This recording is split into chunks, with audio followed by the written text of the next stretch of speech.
ಕರ್ತನ ಪರಿಶುದ್ಧ ನಾಮಕ್ಕೆ ಸ್ತೋತ್ರವಾಗಲಿ. ಕರ್ತನ ಸನ್ನಿಧಾನದಲ್ಲಿ ಬೆಳಗಿನ ಜಾವದಲ್ಲಿ ಆ ದೇವ ಸಾನ್ನಿಧ್ಯದಲ್ಲಿ ಸೇರಿ ಬರುವುದಕ್ಕೆ ಕರ್ತನ ಕೊಟ್ಟಂತ ಕೃಪೆಗಾಗಿ ಕರ್ತನಿಗೆ ಸ್ತೋತ್ರ. ಹಲ್ಲೆಲೂಯಾ. ಕರ್ತನ ಪರಿಶುದ್ಧ ನಾಮಕ್ಕೆ ಸ್ತೋತ್ರವಾಗಲಿ. ಇವತ್ತಿನ ದಿವಸ ಒಂದು ವಿಶೇಷವಾದ ಒಂದು ಪ್ರಾಮುಖ್ಯವಾದ ಟಾಪಿಕ್ ಅನ್ನ ನಾವು ಧ್ಯಾನ ಮಾಡ್ಲಿಕ್ಕೆ ಹೋಗ್ತಾ ಇದ್ದೇವೆ. ನಾವೆಲ್ಲರೂ ಗಮನ ಕೊಟ್ಟು ಕರ್ತನ ಸನ್ನಿಧಾನದಲ್ಲಿ ಕೂತ್ಕೊಳ್ಳುವವರಾಗೋಣ. ನಾವು ಇವತ್ತಿನ ದಿವಸ ಬಹಳ ಪ್ರಾಮುಖ್ಯವಾದ ಟಾಪಿಕ್ ಅನ್ನು ಧ್ಯಾನ ಮಾಡ್ಲಿಕ್ಕೆ ಹೋಗ್ತಾ ಇದ್ದೇವೆ. ಏನದು ಟಾಪಿಕ್ ಎಂದು ನೋಡುವಾಗ, ಸೈತಾನನು ನಮ್ಮ ಜೊತೆ ಹೇಗೆ ಮಾತಾಡ್ತಾನೆ. ಯಾಕಂತಂದ್ರೆ ನಮಗೊಬ್ಬ ದುಷ್ಟ ಇದ್ದಾನೆ, ನಮಗೊಬ್ಬ ವೈರಿ ಇದ್ದಾನೆ, ನಮ್ಮ ದೇವರಿಗೆ ಒಬ್ಬ ವೈರಿ ಇದ್ದಾನೆ. ಆತನು ಸೈತಾನನಾಗಿದ್ದಾನೆ, ದುಷ್ಟನಾಗಿದ್ದಾನೆ. ಆತನು ಮನುಷ್ಯರ ಜೊತೆ ಯಾವ ರೀತಿ ಮಾತಾಡ್ತಾನೆ? ಮೊದಲನೇದಾಗಿ ಆಲೋಚನೆಯಿಂದ ಮಾತಾಡ್ತಾನೆ. ಪರ್ಸನ್ ಬಗ್ಗೆ ನಾನು ಹೇಳ್ತಾ ಇಲ್ಲ, ನಾನು ಅಥವಾ ಯಾವ ವಿಶ್ವಾಸಿ ಆಗ್ಲಿ ಮನುಷ್ಯನಾಗ್ಲಿ ಅವರ ವಿಚಾರವಾಗಿ ಮಾತಾಡ್ತಿಲ್ಲ. ಸೈತಾನನ ಏನ್ ಮಾತಾಡ್ತಾನೆ, ಯಾರ ಹತ್ರ ಬೇಕು, ಅದು ಸುಳ್ಳು ಪ್ರವಾದಿ ಆಗಿರ್ಬೋದು, ವಿಶ್ವಾಸಿ ಆಗಿರ್ಬೋದು, ಸೇವಕನೇ ಆಗಿರ್ಬೋದು, ಆ ಆಲೋಚನೆಯಿಂದ ಸೈತಾನ ಮಾತಾಡ್ತಾನೆ.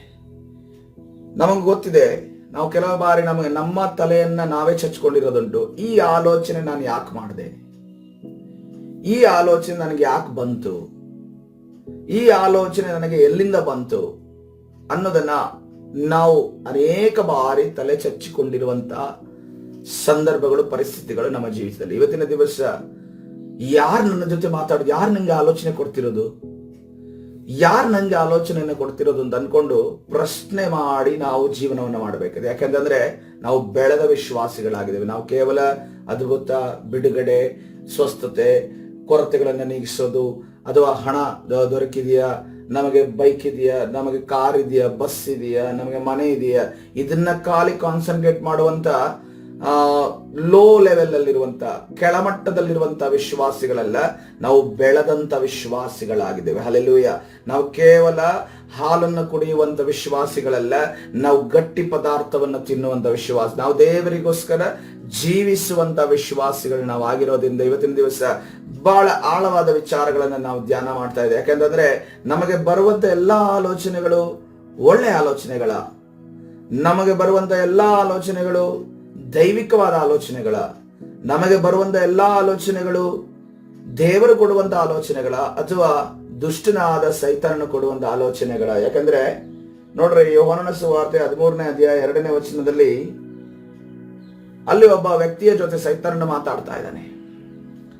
ಸೈತಾನನು ಯಾವ ಹೆಂಗ್ ಮಾತಾಡ್ತಾನೆ ಅಂತ ನೋಡುವಾಗ, ಆತನ ಮನಸ್ಸಿನಲ್ಲಿ ಆಲೋಚನೆ ಮುಖಾಂತರ ಮಾತ್ರ. ಈತನು ದೇವರ ಒಂದು ಸುವಾರ್ತೆಯನ್ನು ಸಾರಿದವನು, ದೇವರ ಅದ್ಭುತಗಳನ್ನ ಮಾಡಿದವನು, ಸೈತಾನ ಶಕ್ತಿಗಳನ್ನ ಯೇಸುವಿನ ನಾಮದಲ್ಲಿ ಬಿಡಿಸಿದವನು.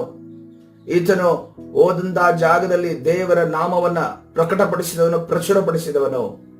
ಮತ್ತು ಈತನು ಯೇಸುವಿನ ನಾಮವನ್ನು ಹೇಳುವಾಗ ಇವನು ಎಲ್ಲ ಅದ್ಭುತ ಕಾರ್ಯಗಳು ನಡೆದದ್ದು, ಎಲ್ಲ ದುರಾತ್ಮಗಳು ಬಿಟ್ಟು ಹೋಗಿದ್ದನ್ನ ಅನುಭವ ಮಾಡಿದಾತನು. ಅದೇ ರೀತಿಯಲ್ಲಿ ಕೇವಲ ಅಷ್ಟು ಮಾತ್ರ ಅಲ್ಲ, ಇವತ್ತಿನ ದಿವಸ ಏನು ಸೇವಕರು ಅಥವಾ ಪೋಸ್ಟರ್ಗಳು ಕಷ್ಟಪಡ್ತಿದ್ದಾರೋ ಫಿನಾನ್ಸ್ ಅನ್ನ ಮ್ಯಾನೇಜ್ ಮಾಡೋದಕ್ಕೆ, ಆ ಒಂದು ಸೇವೆಯಲ್ಲಿ ಬರುವಂತ ಹಣದ ವಿಚಾರವನ್ನ ಮ್ಯಾನೇಜ್ ಮಾಡಿದಂತ ವ್ಯಕ್ತಿ ಈತನಾಗಿದ್ದಾನೆ. ಆ ವ್ಯಕ್ತಿ ಯಾರಾಗಿದ್ದಾನೆ?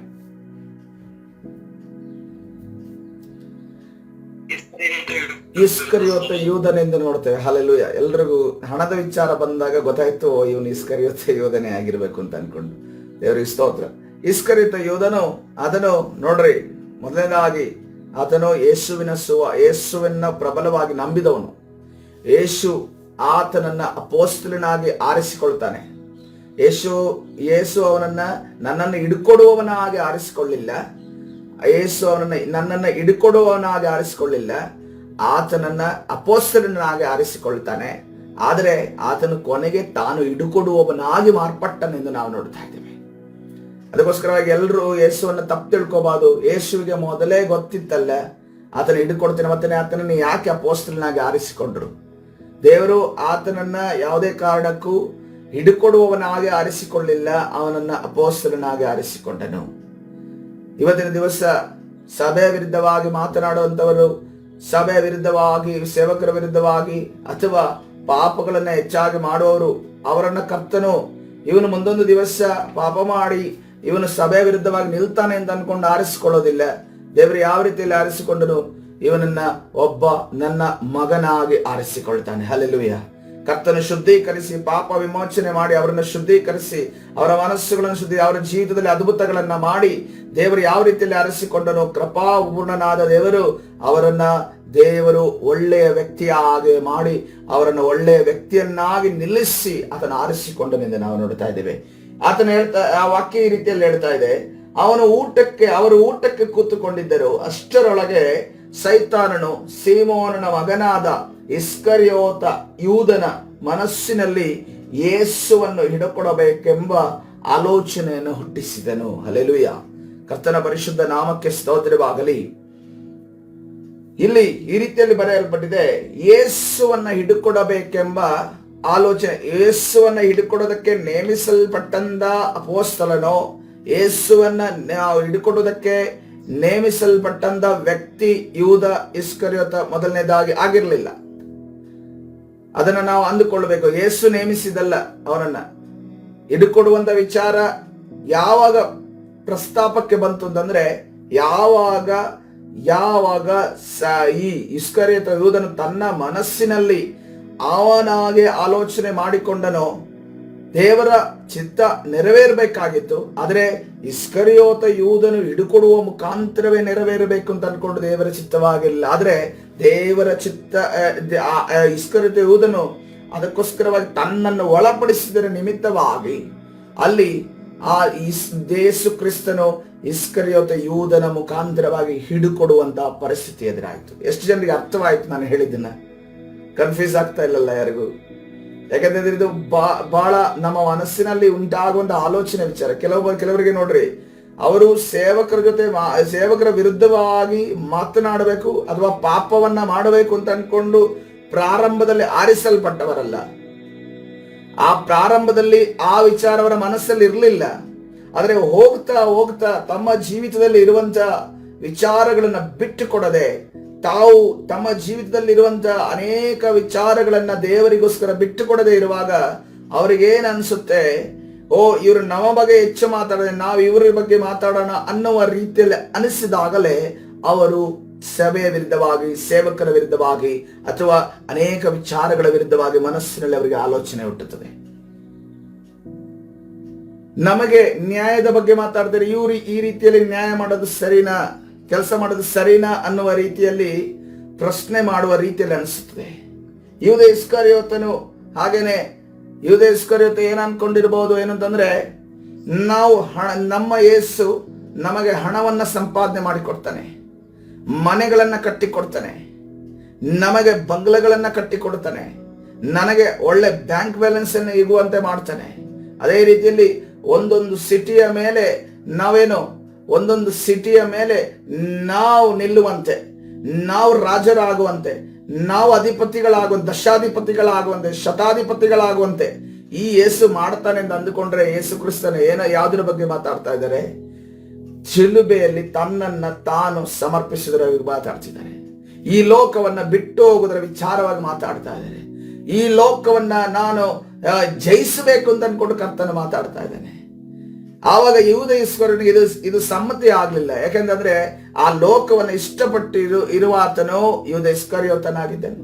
ಇವತ್ತಿನ ದಿವಸ ಕೂಡ ಅನೇಕ ಜನರಿಗೆ ಕೆಲವು ವಾಕ್ಯಗಳು ಇಷ್ಟ ಆಗಲ್ಲ. ಯಾಕೆಂತಂದ್ರೆ ಅವರು ಲೋಕವನ್ನ ಇಷ್ಟಪಟ್ಟು ಆ ಒಂದು ಲೋಕದಲ್ಲಿ ಜೀವಿಸಬೇಕು, ನಾನು ಸಮೃದ್ಧಿಯಾಗಿ ಸುಖವಾಗಿ ಜೀವಿಸಬೇಕು, ನನ್ನ ಮಕ್ಕಳು ಸುಖವಾಗಿ ಜೀವಿಸಬೇಕು, ನನ್ನ ಮಕ್ಕಳು ಕೂಡ ಆಸ್ತಿಯನ್ನ ಸಂಪಾದನೆ ಮಾಡಬೇಕು, ನನ್ನ ಮಕ್ಕಳು ಕೂಡ ಕಾರು ಬೈಕಲ್ಲಿ ಓಡಾಡಬೇಕು ಅಂತ ಅನ್ಕೊಂಡು ಬಯಸುವವರಿಗೆ ಇಂಥ ವಾಕ್ಯಗಳು ಇಷ್ಟ ಆಗೋದಿಲ್ಲ.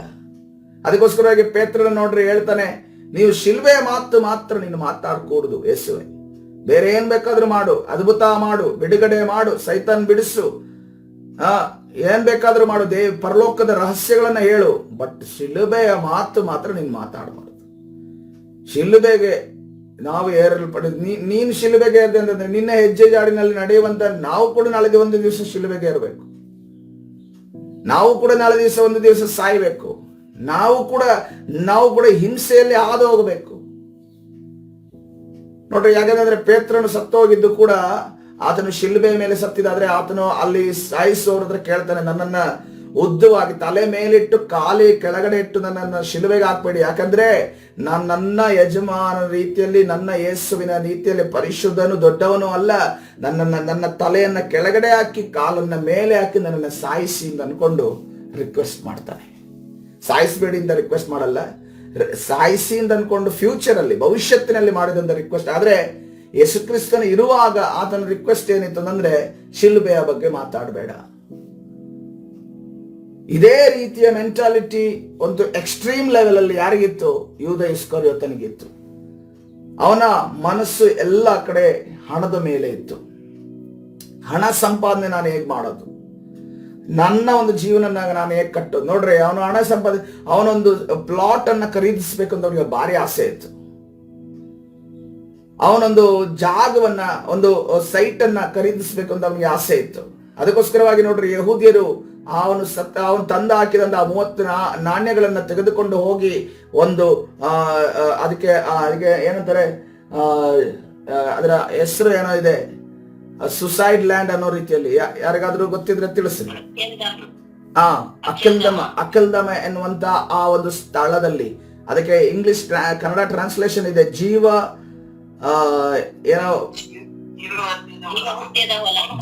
ಹತ್ಯದ ಹೊಲ ಎಂದು ನೋಡಿದೆ. ಕರೆಕ್ಟ್, ದೇವರಿಗೆ ಸ್ತೋತ್ರವಾಗ್ಲಿ. ಜೀವ ಹತ್ಯದ ಹೊಲ ಅಂದ್ರೆ ಅವನು ಜೀವನ ಮಾಡಬೇಕು ಅಂತ ಅನ್ಕೊಂಡು ಆ ಹೊಲ ತಗೋಬೇಕಂತ ಇದ್ದ, ಯೇಸುವನ್ನ ಹಿಡುಕೊಟ್ಟು. ಆದ್ರೆ ಯೇಸುವನ್ನ ಹಿಡುಕೊಟ್ಟ ನಂತರ ಅವನು ಜೀವ ಹತ್ಯೆ, ಆತನ ಶರೀರವನ್ನು ಹೂಣುವ ಸ್ಥಳ ಅದಾಗಾಯ್ತು. ಇವತ್ತಿನ ದಿವಸ ನೋಡ್ರಿ, ಸೈತನು ಯಾವ ರೀತಿಯಲ್ಲಿ ಯೂದ ಇಸ್ಕರಿಯೋತನ ಮನಸ್ಸಿನಲ್ಲಿ ಮಾತಾಡಿದನ್ನು ನೋಡುವಾಗ, ಆತನು ಮನಸ್ಸಿನಲ್ಲಿ ಆಲೋಚನೆ ಮುಖಾಂತರವಾಗಿ ಮಾತಾಡಿದನು. ನೋಡ್ರಿ, ಯೋಹನ್ನ ಸುವಾರ್ತೆ 13:26 ಹೌದು, ಸೈತಾನನು ಎಲ್ಲರ ಜೊತೆ ಕೂಡ ಈ ರೀತಿ ಮಾತಾಡ್ತಾನೆ. ಆದ್ರೆ ಅವನಿಗೆ ಒಳಗಡೆ ಬರುವುದಕ್ಕೆ ಪರ್ಮಿಷನ್ ಇದೆಯಾ, ಪರ್ಮಿಷನ್ ಇಲ್ವಾ ಅನ್ನೋದನ್ನ ಅದು ನಮ್ಮ ಕೈಯಲ್ಲಿದೆ. ದೇವರು ತನ್ನಂತಾನೆ ಹೋಗಿ ನೀನು ಹೇಗೆ ಬೇಕಾದ್ರೂ ನೀನು ಮನುಷ್ಯರ ಜೊತೆ ಸೈತಾನ ನೀನು ಮಾತಾಡಬಹುದು ಅಂತ ಅನ್ಕೊಂಡು ಕರ್ತನ ಪರ್ಮಿಷನ್ ಕೊಟ್ಟಿಲ್ಲ. ಆದ್ರೆ ಆ ಪರ್ಮಿಷನ್ ಅನ್ನ ಕೊಡುವವರು ನಾವಾಗಿದ್ದೀವಿ. ಈ ಪರ್ಮಿಷನ್ ಹೆಂಗ್ ಸಿಕ್ತು ಅನ್ನೋದನ್ನ ಗಮನಿಸ್ರಿ. ಯೋಹನ್ನ ಸುವಾರ್ತೆ 13:26 ಅದಕ್ಕೆ ಯೇಸು, ನಾನು ಈ ತುತ್ತನ್ನು ಅದ್ದಿ ಯಾರಿಗೆ ಕೊಡುತ್ತೇನೋ ಅವನೇ ಎಂದು ಹೇಳಿ ಆ ತುತ್ತನ್ನು ಅದ್ದಿ ತೆಗೆದು ಸೀಮೋನನ ಮಗನಾದ ಇಸ್ಕರಿಯೋತ ಯೂದನಿಗೆ ಕೊಟ್ಟನು. ಅವನು ಆ ತುತ್ತನ್ನು ತೆಗೆದುಕೊಂಡ ಕೂಡಲೇ ಸೈತಾನನು ಅವನೊಳಗೆ ಹೊಕ್ಕನು.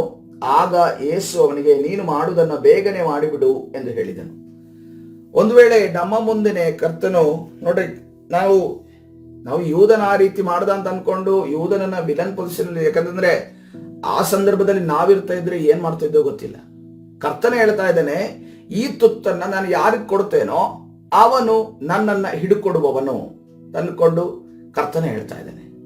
ಒಂದು ವೇಳೆ ಈ ಒಂದು ಮಾತನ್ನ ನಮ್ಮ ಮುಂದೆ ಯೇಸು ಕ್ರಿಸ್ತನ ಹೇಳೋದಾದ್ರೆ, ಇದನ್ನ ನಾನು ಯಾರಿಗೆ ಕೊಡ್ತೀನೋ, ಯಾರು ಇದನ್ನ ರಿಸೀವ್ ಮಾಡ್ತಾರೋ, ಈ ರಿಸೀವ್ ಮಾಡಿದಂತ ಒಂದು ವಸ್ತುನೇ ಇರ್ಬೋದು, ಒಂದು ಪೆನ್ ಇರ್ಬೋದು, ಈ ಪೆನ್ನನ್ನ ಯಾರು ರಿಸೀವ್ ಮಾಡ್ತಾರೋ, ಈ ಪೆನ್ನನ್ನ ರಿಸೀವ್ ಮಾಡಿದವರು ನನ್ನನ್ನು ಹಿಡ್ಕೊಡ್ತಾರೆ ಅನ್ನೋದನ್ನ ಹೇಳುವಾಗ ನಾವು ಅದನ್ನ ರಿಸೀವ್ ಮಾಡ್ತೇವ?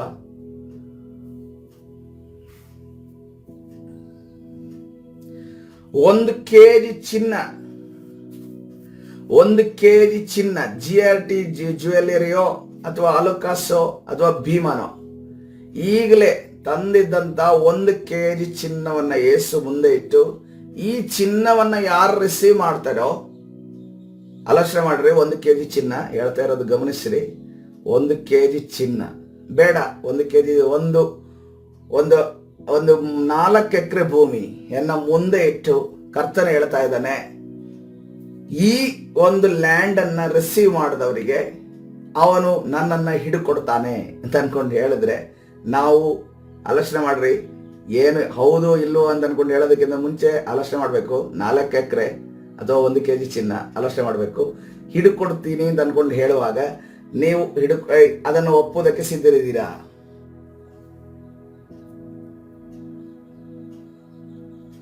ಬಂದ್ರೆ 4 ಎಕರೆ ಬಂದ್ರೆ ಮಾತ್ರ ಅದನ್ನ ರಿಸೀವ್ ಮಾಡಕ್ ಹೋಗ್ಬಾರ್ದು. 4 ಎಕರೆ ಬಂದ್ರೆ ಮಾತ್ರ ನನ್ನ ಹೆಸರಿಗೆ ಬರಿಬೇಕು ನೀವು ಎಲ್ರು.